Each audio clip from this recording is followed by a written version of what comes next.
అందరికీ నమస్కారం. తెలుగు కథామాలకు స్వాగతం. సౌగంధి నవల చదువుకుంటున్నాము. రాసిన వారు ఎద్దనపూడి సులోచన రాణి గారు. బయట ఎవరో వత్సల్ అని పిలవటం వినిపించింది. వత్సల్ నన్ను వదిలేశాడు. అతను వెళుతూ 2 కాఫీ అని చెప్పి వెళ్ళాడు. నేను కాఫీ కలిపి 2 కప్పులు తెచ్చాను. వరండాలో పచ్చటి శరీర ఛాయతో నడివయసు దాటి చెంపలు నెరిసిన బట్టతలగా ఉన్న ఒక ఆయన కూర్చుని ఉన్నాడు. వత్సల్ పరిచయం చేశాడు. వీరు మిస్టర్ దేశాయ్. మఠం కడుతున్నారని చెప్పానే, దాని కమిటీ సెక్రటరీ. నేను నమస్కరించాను.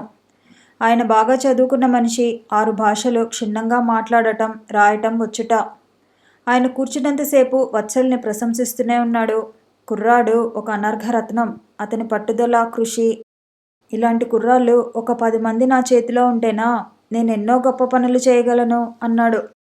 వత్సల్ మంచితనం గురించి, సామర్థ్యం గురించి ఈ విధంగా కొంతమంది ప్రశంసించగా వినటం నాకు అలవాటే. ఆ పూట వంట నేనే చేశాను. అత్తయ్యకి అన్నం కలిపి తెచ్చి తినిపించాను. నేను తినిపిస్తుంటే మధ్యలో అత్తయ్య నా చెయ్యి పట్టుకుని నా భుజానికి తల ఆనించి ఏడ్చేసింది. నువ్వు మమ్మల్ని వదిలి ఎక్కడికి వెళ్ళిపోనని మాట ఇవ్వు అంది. అదేమిటి అత్తయ్య అన్నాను. ఏమో నాకు తెలియదే అమ్మా. నువ్వు వాడు సంతోషంగా ఉంటే చూడాలని నా కోరిక. నువ్వేమో అక్కడెక్కడో, వాడేమో ఇక్కడ. మీరిద్దరూ ఇలా విడిగా ఉండవద్దు. పెద్దదాన్ని చెబుతున్నాను. ఏమిటమ్మా? అప్పుడే ఇంటికి వచ్చిన వత్సల్ లోపలికి వస్తూ అడిగాడు. ఏం లేదురా, ఏం లేదు అంది. ఆ రాత్రి అత్తయ్య 25,000 నా చేతిలో పెట్టింది. నీ చెవులకి రవ్వల దుద్దులు చేయించాలని అప్పుడప్పుడు కాస్త కాస్త తీసి ఇలా పక్కన ఉంచాను. నువ్వు నీ పుట్టినరోజుకి వచ్చేటట్టుగా కొనుక్కో అంది. నేను అది తెచ్చి వత్సలకి ఇచ్చేశాను. నాకు నగలు అంతగా ఇష్టం ఉండవని నీకు తెలుసుగా. అసలు అవి అంత డబ్బు పెట్టి కొనడం శుద్ధదండగా అని నా అభిప్రాయం. నువ్వు దేనికైనా వాడుకో అన్నాను. నాకేం వద్దు, అమ్మ నీ పుట్టినరోజుకి ఇచ్చింది, నీ ఇష్టం అని అన్నాడు. నేనెక్కడ దాచను? ఏం నీకు బీరువా లేదా ఏమిటి? అసలు ఇంతవరకు ఎప్పుడైనా నా డబ్బు అంటూ నాకు ఏదైనా ఉందా? అసలు ఆ అవసరం నాకేమైనా వచ్చిందా? రాలేదులే, ఉండని. నాకేమైనా అవసరం వస్తే నేనే అడిగి తీసుకుంటాలే అన్నాడు. నేను డబ్బు తెచ్చి బీరువాలో పెట్టి దాచాను. వత్సల్ కొత్తగా మోటార్ సైకిల్ కొన్నాడు. దానిమీద నన్ను రామకృష్ణ మఠం వారు ప్రార్థనా మందిరం కట్టే చోటుకి తీసుకువెళ్ళాడు. బాపురే, పెద్ద భవనం. ఎన్నింటికో పునాదులు వేసి ఉన్నాయి. దాదాపు 20 ఎకరాలు. చాలా బాగుంది. అప్పుడే కొన్ని మొక్కలు వేశారు. దేశాయ్ గారు స్వయంగా దగ్గరుండి పేరు పేరిన ఆ భవన సముదాయం గురించి చెప్పారు. నేను ఆసక్తిగా విన్నాను. అక్కడి నుంచి వచ్చేటప్పుడు మామిడి తోపు మీదుగా రావాలి. అక్కడ ఆగాం. వెంట తెచ్చిన బిస్కెట్లు తిని కాఫీ తాగాం. తోటలో ఒక చెట్టుకి ఉయ్యాల వేసి ఉంది. నేను దాని మీద కూర్చుని ఊగాను. ఆ చల్లటి గాలి, ఆ పచ్చదనం, దూరంగా పంటకాలువ కళ్ళకి హాయిగా, మనసుకి ప్రశాంతంగా ఉంది. 2 రోజుల తర్వాత మధ్యాహ్నం వేళ నేను నిద్రలేచి అత్తయ్య దగ్గరకు వచ్చాను. అత్తయ్య, ఇదిగోనే అమ్మా, ఉత్తరం వచ్చింది నీకు అంటూ దిండు కింద నుంచి తీసి ఇచ్చింది. నేను నా గదిలోకి వచ్చి చదువుకున్నాను. అది జ్వాల రాసింది. అందులో ఇలా ఉంది. చిట్టి తల్లి, నువ్వు అక్కడికి వెళ్ళి మా సంగతి మర్చిపోయినట్టున్నావు. ఇక్కడ షాపు ఒకటి అద్దెకు వచ్చింది. నువ్వు చూసి ఓకే అంటే గాని నాకు తృప్తిగా ఉండదు. శ్రీనగర్ నుంచి చాచాజీ తెలిసిన వారు వస్తుంటే వారితో చీరలు, షాల్స్ పంపేశారు. మనం త్వరగా షాపుని ప్రారంభం చేయాలి. నీకోసం 1000 కళ్ళతో మేము ఎదురు చూస్తున్నాం. నీ జ్వాల.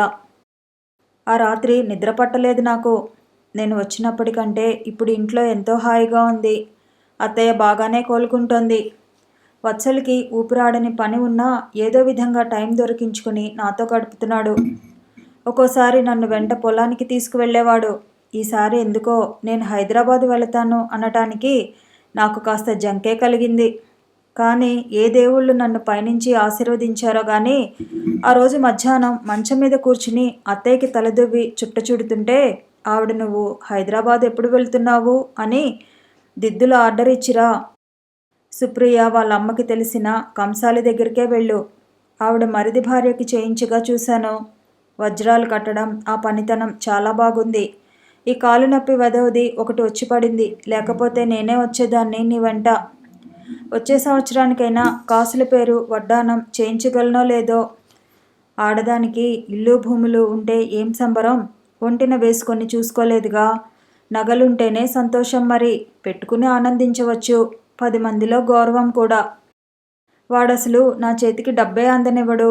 ఏ కాస్తైనా వస్తే ఈ పక్క పొలం ఆ పక్క తోట అంటూ బేరాలు మొదలు పెడతాడాయే. ఉన్నది మనకి చాలదా ఏమిటి? ఆవిడ సనుగుడు నేను ఆనందంగా విన్నాను.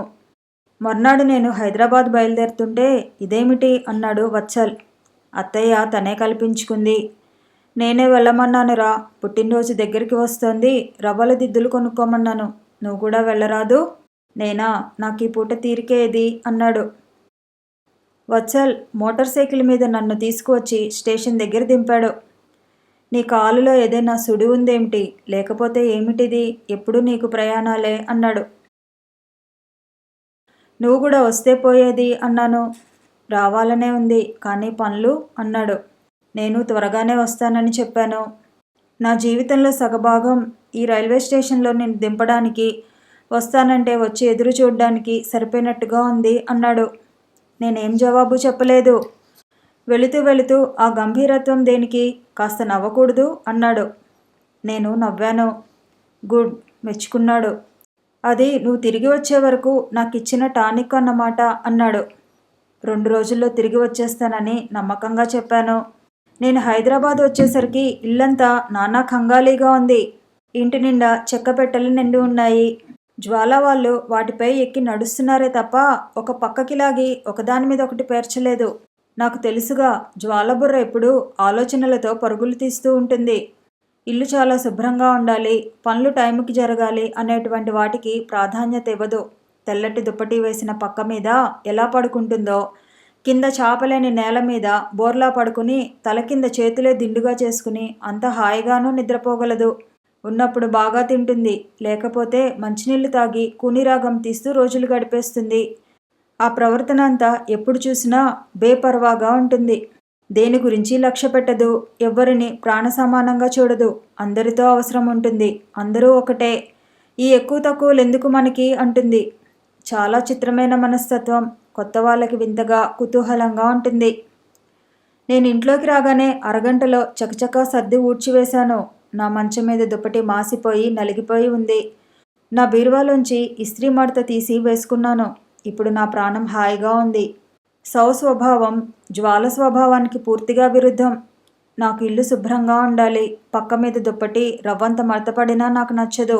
నేను సుఖంగా ఉండాలంటే కొన్ని పద్ధతులున్నాయి. నేను ఇల్లు సర్దడం పూర్తయ్యేసరికి బయట నుండి జ్వాల, సుధేష్ణ వచ్చారు. జ్వాల నన్ను చూడగానే ఆనందంగా చెప్పింది, వచ్చేసావా నువ్వు? అమ్మయ్యా, ఇప్పుడు నా ప్రాణం హాయిగా ఉంటుంది. పెట్టెలు చూపిస్తూ, చాచాజీ శ్రీనగర్ నుంచి తెలిసిన వాళ్ళు వస్తుంటే ఇవన్నీ పంపించేశారు. ఇవన్నీ చూస్తుంటే నాకు ఎప్పుడెప్పుడు షాపు తెరిచేస్తానా అనిపిస్తోంది. మనకి షాపు కూడా దొరికింది. మన ఇంటామె కోడలికి పెదమామగారు, మన ఇంటామె మన గురించి చెప్పింది కాబట్టి 10,000 పగిడి తీసుకుంటున్నాడు. అదే ఇంకోరు అయితేనా 25,000 తక్కువ ఇవ్వనన్నాడు. లే, రా రా బయలుదేరు అంటూ నన్ను ఊరు నుంచి వచ్చిన దాన్ని స్నానం కూడా చేయనీయకుండా షాపు చూడడానికి లాక్కెళ్ళింది. మనకి భయం కూడా లేదు, ఇంటి వాళ్ళు వెనకనే ఉంటారు, ముందుకు వేసిన షాపు మనకిచ్చారు అంటూ షాపు చూపించింది. షాపు బాగానే ఉంది. జ్వాల ఇంటాయనికి నన్ను పరిచయం చేసింది. ఆయన పేరు భజగోవిందం, ఆయన భార్య పేరు భూదేవి. వాళ్ళకి పిల్లలు లేరుట. ఇంటి నిండా రకరకాల పిల్లులున్నాయి. మేం వెళ్ళేసరికి అన్నీ ఒక్కసారి పారిపోయినాయి. భజగోవిందం గారు మాతో వరండాలో మాట్లాడుతుంటే లోపల గదిలో ఆవిడ పాలు తాగమ్మ, మా తండ్రి కదూ అని బతిమలాడడం వినిపించింది. భజగోవిందం గారు మాకు టీ ఇస్తానని లోపలికి వెళ్ళారు. లోపల నుంచి మా తండ్రి మా బంగారు నాయనే అని ముద్దాడటం వినిపిస్తోంది. పిల్లలు లేరన్నావుగా, పిల్లల్ని పెంచుకుంటున్నారా అన్నాను. పిల్లల్ని కాదు, పిల్లుల్ని పెంచుకుంటున్నారు, అదే ముద్దు అంది జ్వాల. మేం భజగోవిందం గారితో మాట్లాడి ఇంటికి వచ్చేసాం. మేము వచ్చేసరికి సుధేష్ణ, మధు వచ్చి ఉన్నారు. సారీ జ్వాల, డబ్బు ఎంత ప్రయత్నం చేసినా ఎక్కడా దొరకలేదు అన్నాడు మధు. సుధేష్ణ అంది, 10,000 కావాలి అనేసరికి మా అమ్మ నన్ను ఇంట్లో నుంచి వెళ్ళిపోమ్మంది. కష్టపడి సంపాదిస్తేనే నాకు విలువ తెలుస్తుంది అంది. మా నాన్న నా కోసం ఇల్లు కొనడానికి మొన్ననే సగం డబ్బు కట్టాడట అంది సుప్రియ. జ్వాల తలదించుకుని కూర్చుంది. నేను చెప్పిన మాట విని మీరు ఆ షాపు గందరగోళం మానేయండి అన్నాడు మధు. అతను వెళ్ళిపోయాడు. తిట్టుకుంది జ్వాల. ఏదైనా సమస్య వచ్చినప్పుడు కింద కాళ్ళు జాచుకుని గోడకి తల ఆనించి కూర్చుంటుంది. అప్పుడు కూడా అలాగే కూర్చుంది. భోజనం కూడా చేయలేదు. ఆఫ్టర్ ఆల్ 10,000 ఆ మాత్రం సంపాదించుకోలేని నేను అసలు బతికి కూడా వేస్ట్ అనుకోసాగింది గుప్పిళ్ళు బిగిస్తూ. ఇల్లంతా ఏదో బాధాపూరితమైన నిశ్శబ్దం. నేను ఆలోచించాను. వెళ్ళి పెట్టె తెరిచి అత్తయ్య ఇచ్చిన 25,000లో నుంచి 10,000 తెచ్చి జ్వాల చేతిలో పెట్టాను. ఒకసారి అంత డబ్బు తన దోసిట్లోకి రాగానే జ్వాల తన కళ్ళని తానే నమ్మలేనట్లు అయోమయంగా తలెత్తి నా వైపు చూసింది. ఎక్కడిది ఇది అంది. నాదే. ఇంత డబ్బు ఎక్కడిది? నీ దగ్గర ఏదైనా అల్లావుద్దీన్ అద్భుత దీపం ఉందా? నేను నవ్వాను. ఆ క్షణంలో జ్వాల ముఖం చూస్తుంటే నాకు ఎంతో సంతోషం వేసింది. రవ్వలు దిద్దులు పెట్టుకుంటే నాకు ఇలాంటి ఆనందం రాదని మాత్రం ఖచ్చితంగా చెప్పగలను. అత్తయ్య నాకు పుట్టినరోజు బహుమతిగా ఇచ్చిందని చెప్పగానే జ్వాల భయపడింది. కానీ సౌ అంది. ఏం పర్వాలేదు, సందేహించకు. నాకు నగల వ్యామోహం లేదని నీకు తెలుసుగా అన్నాను. జ్వాల రాత్రి కనీసం 10 సార్లైనా డబ్బు మళ్ళీ మళ్ళీ లెక్క పెట్టుకుని ఉంటుంది. ఏమిటది? నోట్ల శబ్దం విన్న నేను పడుకున్న దానినల్లా ఇటువైపు తిరిగి చూస్తూ అన్నాను. నేను నమ్మలేకపోతున్నాను ఇంకా అంది. మరునాడు ఉదయం ఇంకా 8 గంటలు కాకముందే జ్వాల నేను మా ఇంటామని వెంటబెట్టుకుని వెళ్ళి భజగోవిందం గారికి డబ్బు సమర్పించుకున్నాం. మేం వెళ్ళేసరికి వరండా నిండా ఒక 20 పిల్లులు గిన్నెల్లో మూతులు పెట్టి పాలు తాగుతున్నాయి. భజగోవిందం గారు షాపు తాళం తెచ్చి జ్వాల చేతికిచ్చాడు. ఆ తాళం చెవిని జ్వాల గుప్పెట్లో పట్టుకుంది.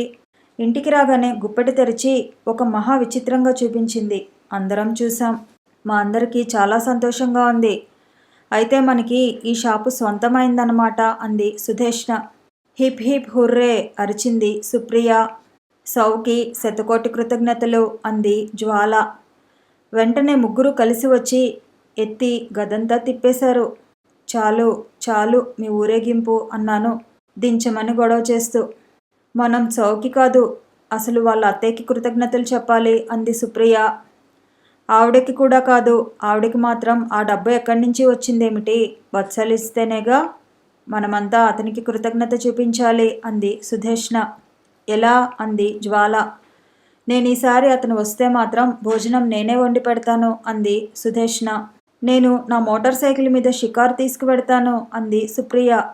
నువ్వు ఏం చేస్తావు జ్వాల అంది సుధేష్ణ. జ్వాల ఆలోచించింది. భుజాలు కుదించి, నాకు తెలియదు, ఇంతవరకు ఒక మనిషికి కృతజ్ఞతగా ఉండాల్సిన అవసరం నా జీవితంలో ఎన్నడూ రాలేదు అంది. ఆ పూట నుంచి మేమంతా షాపు హడావిడిలో పడిపోయాం. షాప్ లోపల చెక్కరలు వేయించాలి, ఫ్యాన్లు కొనాలి, కొత్త ఫర్నిచర్ చేయించాలి. నా దగ్గర ఉన్న మిగతా 15,000 ఇట్టే అయిపోయినాయి. అదీగాక ఇంటామి దగ్గర ఇంకో 10,000 అప్పు తెచ్చాం.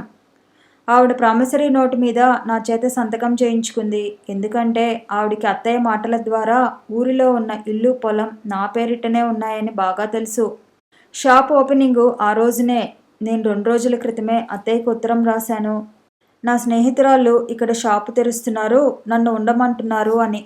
ఆ రోజు మధ్యాహ్నం వత్సలు వచ్చాడు. అనుకోకుండా రామకృష్ణ మఠం సెక్రటరీ దేశాయితో పాటు మద్రాసు వెళ్లాల్సి వచ్చిందిట. అక్కడి నుంచి పని మీద ఇక్కడికి వచ్చాడుట. నా ఉత్తరం సంగతి అతనికి తెలియదు. నా పని అయిపోతే ఇద్దరం కలిసి ఊరు వెళ్ళవచ్చు అనుకున్నాడట. షాపు సంగతి అతనికి తెలియదు. నేను తీసుకువెళ్ళి షాపు చూపించాను. జ్వాల నేను వద్దన్నా వినకుండా షాపుకి సౌగంధి అని పేరు పెట్టింది. బోర్డు అప్పుడే వచ్చింది. షాపుకి తగిలిస్తున్నారు. వత్సల్ షాపు చూసి చాలా బాగుంది అన్నాడు. జ్వాల షాపులో సామాన్ సర్దిస్తోంది. ఇంతలో ఒక కుర్రాడు వచ్చి పుస్తకం ఏదో జ్వాలకు అందించాడు. అది చదువుతుంటే జ్వాల ముఖం వెలవెలా పోయింది. అది ఏమిటని మేమంతా చుట్టుముట్టాం. షాపుని ఆ సాయంత్రం ప్రారంభించాల్సిన ప్రసిద్ధ social worker Malini Devi urgent programme రావటంతో ఆ రాత్రి ఊరు వెళ్ళిపోయిందట. తాను చాలా చింతిస్తున్నానని వ్రాసింది. ఇంకెవరున్నారు, ఇప్పుడు ఎవరు వస్తారు అని మేమంతా హడావుడి పడుతుంటే జ్వాల నిబ్బరమైన స్వరంతో చెప్పింది. ఎదురుగుండా భగవంతుడు పంపినట్లున్న ప్రత్యేక వ్యక్తిని వదిలి ఎవరు ఎవరు అంటారేమిటి వెర్రివాళ్ళులా అంది జ్వాల. ఎవరు అన్నాం మేమందరం ఆతృతగా. అదిగో వత్సల్ మన షాపుకి ప్రారంభోత్సవం చేస్తారు అంది. నేను వత్సల్ ఒప్పుకోడని అన్నాను. జ్వాల సరాసరి అతని దగ్గరకు వెళ్ళింది. 2 చేతులు జోడించింది. వత్సల్ గారు, మాకు తెలిసినంత వరకు మీకంటే ఆత్మీయులు, అర్హులైన వారు మాకెవరూ లేరు. మీ సౌగంధికి చదువు చెప్పించి ఇంత వృద్ధిలోకి తెచ్చినట్టే మా సౌగంధి కూడా వృద్ధిలోకి రావాలని ఆశీర్వదించండి. మీరు షాపుకి ప్రారంభోత్సవం చేయాలి. భగవంతుడి కోరిక కూడా అదే కాబట్టి ఆ మాలినీదేవికి అర్జెంటు పని కల్పించి ఊళ్ళో లేకుండా పంపించేశారు అంది. చివరి మాటకి అందరూ పక్కున నవ్వారు. నాకేం తెలియవు, నాకు అలవాటు లేదు అన్నాడతను. అలా అనకండి. మీ మామిడి తోటలో మీరు మొక్కలు నాటలేదు, ఇది కూడా అంతే. మా కాళ్ళ మీద మేము నిలబడాలి అనే ఆశాజ్యోతిని వెలిగిస్తున్నారు మీరు. నేను అతను ఏదో అనబోతుంటే, మీరు కాదు అంటే మేమంతా ఇక్కడ ప్రాయోపవేశం చేసేస్తాం అంది. అది కాదు, ఇందులో ఏముంది చెప్పండి. షాపుని చూపిస్తూ ఈ సౌగంధి కూడా మీదే అనుకోండి అంది. వత్సల్ నా వైపు చూశాడు. ఒప్పుకో వత్సల్ అన్నాను. వత్సల్ ఒప్పుకుంటున్నారు అంది జ్వాల. అతను ఆ మాటకు అభ్యంతరం చెప్పలేదు. మర్చిపోయాను, నేను మీకు మంచి భోజనం బాకీ అంది సుధేష్ణ. అదేమిటి? నేను మోచేతి మీద గిల్లాను.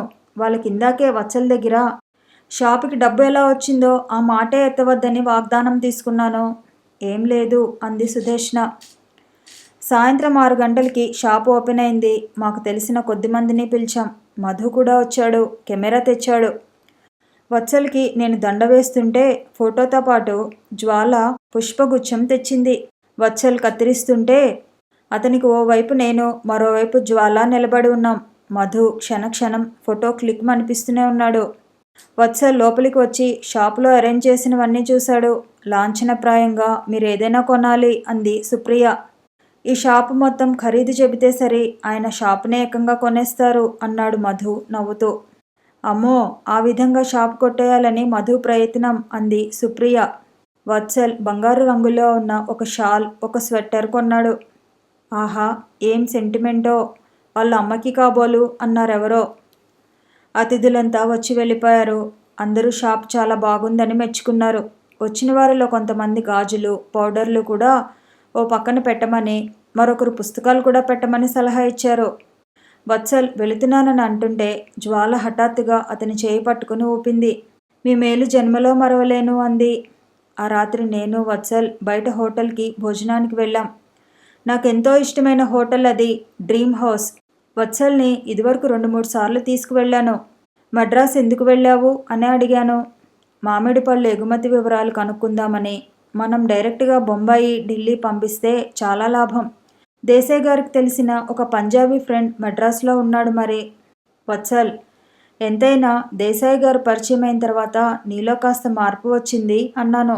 అతనికి డబ్బు షాపుకి ఖర్చు పెట్టేశాను అని ఎలా చెప్పాలా అని సతమతమవుతున్నాను. నేను భయపడుతున్న సంగతి రానే వచ్చింది. వత్సల్ అడిగాడు. నీ డైమండ్ కమ్మలు రెడీ అయినాయా? నేను తలదించుకున్నాను. దాహం లేకపోయినా గ్లాసులో నీళ్లు తాగాను. అవసరం లేకపోయినా ఉప్పు అందుకొని వేసుకున్నాను. నేను తింటున్నది అన్నమో కూరో తెలియనట్లు ప్లేట్లో వేళ్లతో కదుపుతున్నాను. అతనికి జరిగింది చెప్పటమా మానటమా అనే మీమాంసలో ఉన్నాను నేను. చివరికి తెగించి ధైర్యం తెచ్చుకుని చెప్పేశాను. వత్సల్ షాకు తిన్నట్టు ఆగిపోయాడు. ఈసారి తాగటం అతని వంతు అయింది. నేను జ్వాలపడిన వేదనంతా చెప్పేశాను. అతను వెనక్కి ఆనుకుని ఉన్నాడు. కొద్దిసేపైన తర్వాత అన్నాడు అతను. సౌ, అన్నానని నువ్వు కోపం తెచ్చుకోవద్దు. నీ మీద జ్వాల ప్రభావం చాలా ఉంది. నీ స్నేహం, మంచితనం ఆ అమ్మాయి బాగా ఉపయోగించుకుంటోందని నాకు అనిపిస్తోంది. అలా అనుకు వత్సల్, జ్వాలనేమీ అనకు. పాపం తను ఎన్ని బాధలు పడింది. బాధలు ఎవరికి ఉండవు, అందరికీ ఉంటాయి. మన బాధలు తీసుకువెళ్ళి ఇంకొకరి మడికి చుట్టకూడదు కదా. కాస్త ఆగి అన్నాడు. ఈ షాపు పెట్టడం అనేది నీ స్వయం నిర్ణయం అయి ఉంటే నేనేమీ అనేవాడిని కాదు. కొంతమంది తెలివిగల వాళ్ళు వారి కలల్ని ఇంకొకరి ద్వారా అమలుపరుస్తారు.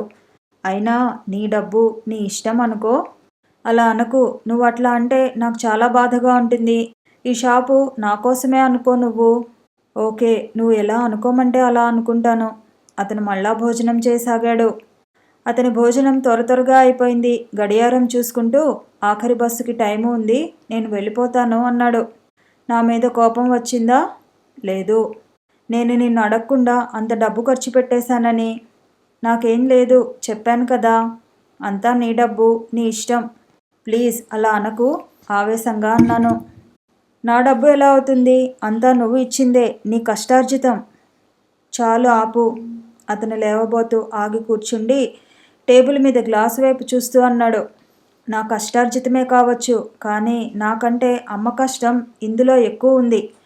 నేను తనని చీరలు కొనుక్కోమనిస్తే పీనాసి దానిలా చౌక రకంవి కొనుక్కుని అందులో నుంచి డబ్బు పక్కన పెట్టేది. ఒక్క చీరకే కాదు. వంట చేయలేకుండా ఉన్నావు, మనిషిని పెడతానమ్మా అంటే ఎందుకురా, ఆ డబ్బు పక్కకి పెడితే సంవత్సరానికి 2,000 పైన ఆదా అవుతుంది అనేది. ఏం చేస్తావమ్మా డబ్బు ఇలా దాచి అంటే, చేయడానికి ఎంతో ఖర్చు ఉంది. నువ్వే నా చేతికి రానియవు. సౌకి నగలు ఏమంత ఉన్నాయి చెప్పు అనేది. ఇలా ఎన్నో. అయినా అవన్నీ చెప్పినా నీకు అర్థం కాదు. అతను బిల్లు చెల్లించి లేచి వెళ్ళిపోయాడు. నేను వెంటనే లేవలేదు, అలాగే కూర్చుండిపోయాను. అతను వెనక్కి తిరిగి వచ్చాడు. ఒక్క క్షణం టేబుల్ దగ్గర ఆగాడు. ఆ తర్వాత నా చేయి పట్టి లేవదీసి మౌనంగా బయటికి తీసుకువచ్చాడు. ఇద్దరం నడుస్తుంటే అడిగాడు, ఇంటావిడ దగ్గర అప్పు నీవెంత తీసుకున్నావు? 10,000 జవాబు ఇచ్చింది. ఎంత వడ్డీ? 100కి 5 రూపాయలు. అతను ఇంకేం మాట్లాడలేదు. ట్యాక్సీ వచ్చింది. ఇద్దరం అందులో ఎక్కాం. అతను నన్ను ఇంటి దగ్గర దించేశాడు. ట్యాక్సీ పోనీ అన్నాడు. నేను నోరు విప్పి ఏదో చెబుతుంటే ట్యాక్సీ కదిలింది. చెయ్యి ఎత్తి ఆపే లోపలే అది వెళ్ళిపోయింది. నేను నిర్వీర్ణురాలిని అయినట్టే నిలబడిపోయాను. వత్సల్కి బాగా కోపం వచ్చింది. లేకపోతే అలా చెప్పకుండా వెళ్ళడు. చిన్నప్పుడు కూడా అంతే. కోపం వస్తే చెప్పకుండా పొలం వెళ్ళిపోయేవాడు. నేను నిట్టూర్చి లోపలికి వచ్చాను. వత్సలు వెళ్ళి 3 రోజులైంది. ఈ 3 రోజులు నాకు నెత్తి మీద కొండంత భారం ఉన్నట్టుగా గడిచినాయి. వత్సల్ ఆ రోజు అలా హఠాత్తుగా వాకిట్లోంచి వెళ్ళిపోవటం మాటికి మాటికి గుర్తుకు వచ్చి నన్ను శూలంతో పొడుస్తున్నట్టుగా ఉంది. ఒక్కోసారి సిరిపురం వెళ్ళిపోదామా అనుకోసాగాను. అత్తయ్య కమ్మల గురించి అడిగితే ఏమని జవాబు చెప్పను? అత్తయ్య, నాకు నగలు అవసరం లేదు, ఈ షాపు నాకు చాలా ఇష్టం అంటే ఆవిడ నమ్ముతుందా? ఊహు. నేను ఆవిడని ఒప్పించగలిగే సమాధానం దొరికే వరకు ఆ ఊరు వెళ్ళను అనుకున్నాను. వత్సలికి పెద్ద ఉత్తరం రాశాను. అది మొదట కోపంతో, తర్వాత పోట్లాడుతున్నట్టుగా, ఆ తర్వాత అలక వహించినట్లుగా, చివరికి అతన్ని బ్రతిమలాడుతున్నట్టుగా, మరీ చివరికి జరిగిన దానికి నేను చాలా పశ్చాత్తాపపడుతున్నట్టుగా ఉంది. అదంతా ఒకసారి చదువుకున్నాను. నాకెందుకో నచ్చలేదు. ఉత్తరం చించేశాను. ఐ లవ్ యూ అని ఒక్క మాట టెలిగ్రామ్ ఇచ్చి నా మనసు చెప్పేస్తాను అనుకొని లేచి బట్టలు మార్చుకొని చెప్పులేసుకుని గేటు తీసుకుని బయటికి వస్తున్నాను. ఇంతలో వాకిట్లో పోస్ట్ మ్యాన్ వచ్చి సైకిల్ దిగి ఉత్తరాలు ఇచ్చాడు. అందులో ఒకటి ఢిల్లీ నుంచి జ్వాలకు వచ్చింది. రెండోది చూడగానే నా గుండెలు ఆదుర్దాగా కొట్టుకున్నాయి. అది వత్సల్ వ్రాసింది. అది చూస్తుంటే నాకు భయం వేస్తోంది, సంతోషము కలుగుతోంది. అందులో ఏం రాశాడో అని ఆదుర్దాగా ఉంది. ఉత్తరం తీసుకుని వచ్చి వరండా మెట్ల మీద కూర్చుని కవరు ఒక్క క్షణం అటు ఇటు తిప్పాను. ఇది చదివిన తర్వాత నా మనసు ఇంకా బాధపడదు కదా. ఏమో, చేసుకున్న వారికి చేసుకున్నంత మహదేవ. డబ్బు షాపుకి ఖర్చు పెట్టినప్పుడే ఇలాంటివి ఎదుర్కోవడానికి నేను సిద్ధమై ఉండాలి. నేను గట్టిగా ఊపిరి తీసుకుని ఉత్తరం చించి చదవసాగాను. క్రమంగా నా మనసులో భయ సంకోచాలు పటాపంచలైపోయినాయి.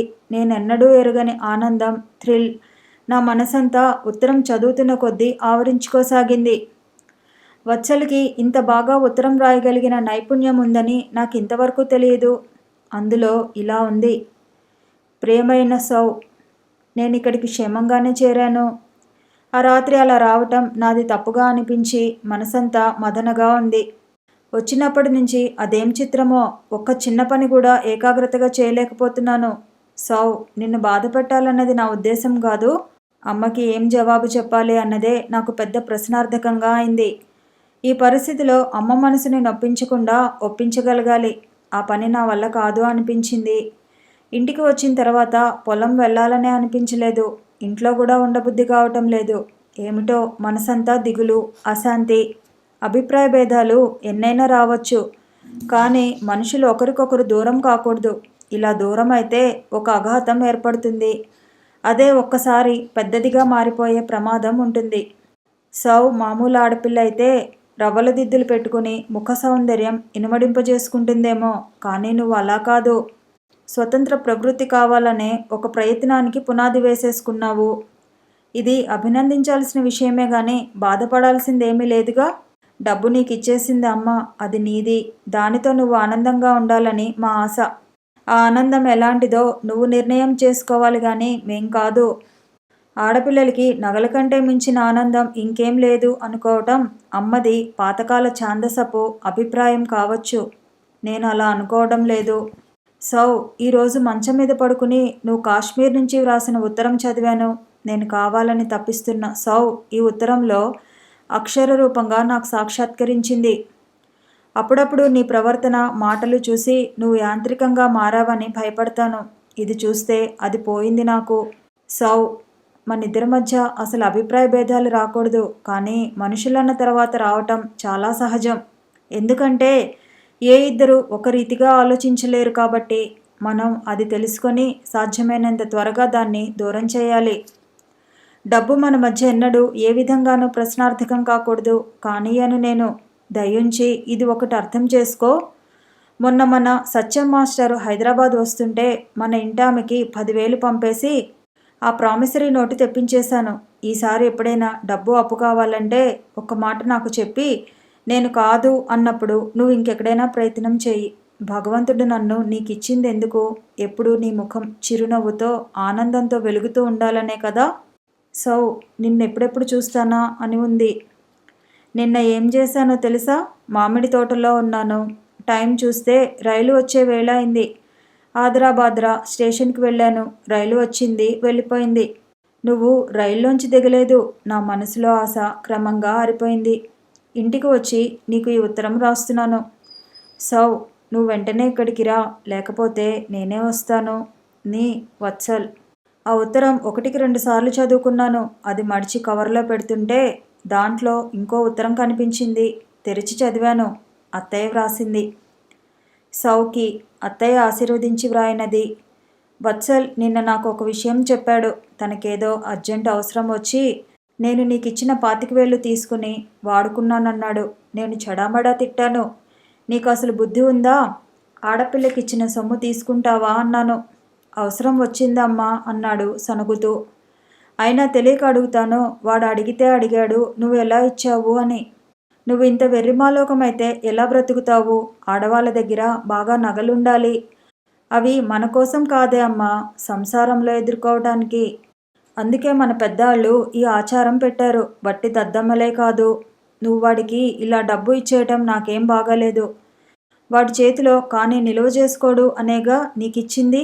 నేను వాడికి దక్కనేయకూడదని నీ చేతిలో పెడితే నువ్వు కాస్త అదంతా వాడి చేతిలో పెట్టేశావు.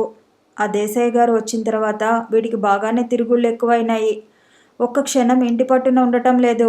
అదేమంటే ఇంట్లో కూర్చుంటే ఏం తోస్తుంది అంటాడు.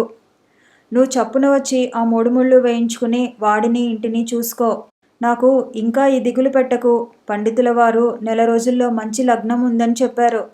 నేను అవి ఖాయం చేయించేస్తున్నాను. నువ్వు వీలైనంత త్వరగా రా. ఇట్లు ఆశీస్సులతో అత్తయ్య. ఈ ఉత్తరం చదివిన తర్వాత నాకు ఇంకా సంతోషం వేసింది. అయితే అత్తయ్యకి వత్సల్ తను ఆ డబ్బు తీసుకున్నానని చెప్పాడన్నమాట. వత్సల్ నిజంగా ఎంత మంచివాడు.